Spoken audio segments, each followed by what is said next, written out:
I will guarantee you one thing about me is that we all talk about time. We don't have enough of it. That's bullshit. What you don't do right is you don't prioritize what is important in your life. And for me training and the things that I do on a daily basis, that's how I start to build my armor. I started finding self-esteem. Once I found that, that's when doors started opening up. I stopped caring about people, that what they thought, being judged. Wow, if I say this, if I started right now, are you gonna make fun of me? I stopped caring about that. And that's when my life started really changing for me, slowly but surely. I saw working out as a way for me to build calluses on my mind. I had to callous over the victim's mentality. I always equated training to mental toughening. It always looked brutal. People waking up early and doing all these things, and it looked horrible. I was like, wow, man, I gotta start doing that. Not to get better, bigger, and stronger, but that is what's gonna build me. That looks uncomfortable. So I know how it is to be alone. You have to be able to flip alone on top of its head. I gained a lot of strength from having a sewer mentality. And what a sewer mentality is how many people can make it out of the sewer alone with no coach, no trainer, no one to guide you, no one to mentor you, just having a straight up killer mentality, having a warrior mindset, having a round 14, I'm gonna get up mindset. And you have to learn to flip that loneliness into total power. And that's what I was able to do. I was able to you know what? If I can come out of this sewer that I'm living in my mind, if I can overcome all these things by myself, how much strength will I gain from this? That looks brutal. And getting up early, I don't want to do that. So I made this long list of things I don't want to do. And through that, I found myself. And you gain a ton of strength from it.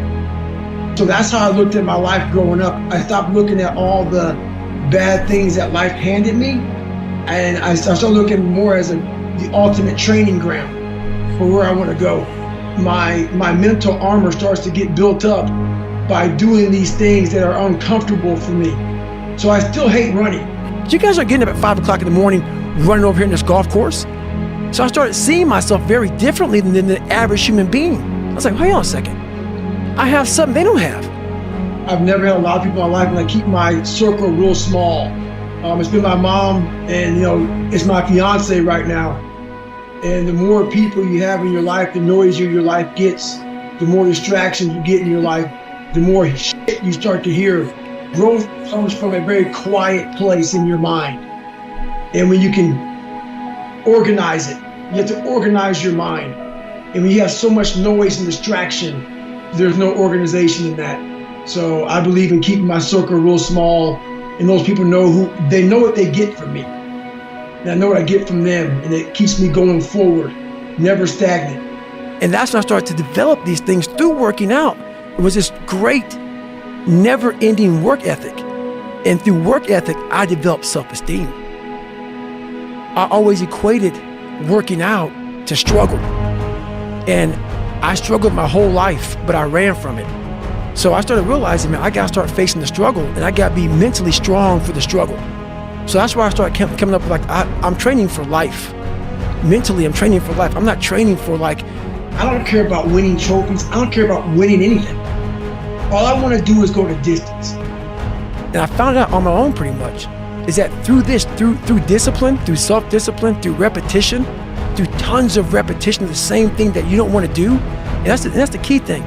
Through repetition of things you don't want to do, you develop mental, like an armor for your mind. You start to armor your mind, because your mind's like, okay, we suffer every day. It's what we do. We do stuff that sucks every day. So then when the suck stuff comes, you're ready for it. And that's how I started coming up. I just started being very uncomfortable. And now it's like just a way of life. And I am happy because this is my lifestyle. This is what I want to do. But trying to find your best self, you become unbalanced. And people always talk about this mythical creature called the balance. You want to be balanced. I think balance is a bunch of bullshit. Yes, I really do. You think for everybody? Yeah, I think almost for everybody. Everything in my life, so I had a learning disability that I talked about. My physical gave me the self-discipline, and that literally has carried me over to, I can sit down and study what may take some people an hour to study. I have to sit down for maybe 10 hours to learn the same. And that's very frustrating. So I always talk about running and swimming and all the stuff I did in the military and pull-up records and powerlifting, all these physical feats. Some of the hardest I do in my life is just learning. But I got that self-discipline from waking up at 3 and 4 o'clock in the morning to go out in the cold weather, to get my run in, to get my lift in, to get my swim in, to do those things. It totally transfers over to my learning. It's that self-discipline you gain from feeling good about yourself by overcoming yourself on the physical aspect of life. But I was like, because I kind of was preparing myself for the next part of my journey. I don't like to lay in my too long. I give myself a couple of minutes to, okay, we got man to fuck up. We got to get back, like, what's next?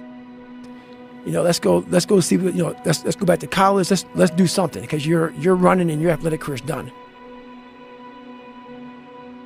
And this was like literally a trained skill for me, was I'm always preparing for, like, not being a bitch.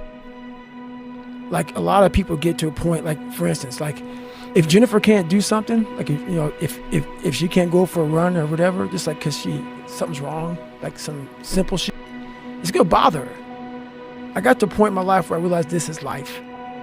And so I move on past things real quick. So people are like, oh my God, what are you gonna do, David, if you can't run? I'll swim, or I'll go to college, or I'll do something else. This isn't my life. I'm very aware how quick life can take from you, and I've always prepared my mind for the next chapter. And what happened with me was I started this thing called front loading. So when I was young, I used to be a little piece of shit. Oh, I'm not good enough. I can't do this. I can't do that. But the second I got my head out of my ass, and I realized, man, you can achieve a lot of if you get off your ass and you start moving and you start motivating yourself. Start becoming a self-motivator. So I started front loading. And front loading is people are like, man, you've done so much by 47, because I don't know what tomorrow is going to bring me. So my military resume is fat. I did a lot in the military. I did a lot outside the military. I've made money. I've done almost every race out there, hard race in the world. I've broken pull-up records. I've done a lot of shit. So when these bad times come, and also, not only that, like, work your ass off so you can enjoy. Yeah, you're taking a shot. You may not live to be old, but what if you do? And you worked your ass off when you were able, and you were able to get up early, able to grind.